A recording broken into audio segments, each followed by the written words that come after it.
สบายดีFC ทุกท่านมาแล้วมื้อนี้ไอ้หนุ่มเพย์บอยเฮาสิมาถ่ายมักกะถินหลังจากเฮาเอาเข้าในเฮือนได้3 อาทิตย์แล้วพี่น้องมันแตกยอดออกหมดเฮาตัดมันนี่เฮาตัดมันออกมันลงต่ำๆมันเข้าเฮือนบ่ได้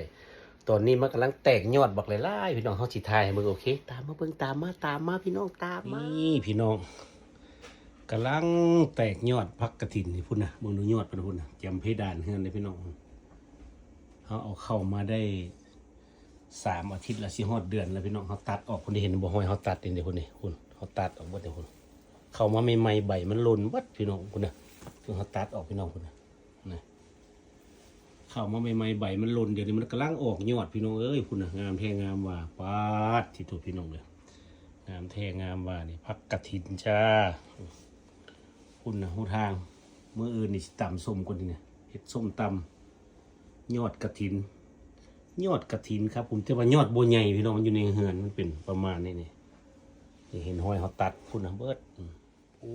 พี่น้องมีแต่ยอดงามเพลงงามว่าคุณ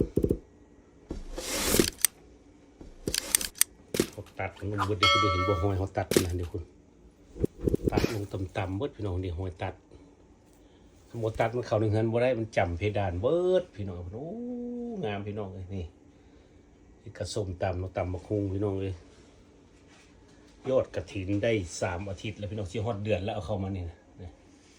โอเคครับผมขอบคุณที่ติดตามชมพี่น้องมื้อนี้เฮามารีวิวต้นพักกฐินหลังจากเขาเอาเข้าในเฮือนได้3 อาทิตย์แล้วมันแตกยอดบอกหลายๆคุณพี่น้อง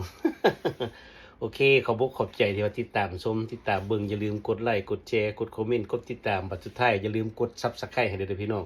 เหลืออีก16 คนเฮาก็ผ่านละอีก16 คน YouTube เฮาก็ผ่านแล้วพี่น้องแต่ว่า Facebook เลี้ยวเฮาผ่านแล้วซอยกันกด Subscribe ให้เด้ออันนี้ YouTube โอเคพบกันใหม่บ๊ายบายเดี๋ยวเจอกันคลิปหน้าบ๊ายบาย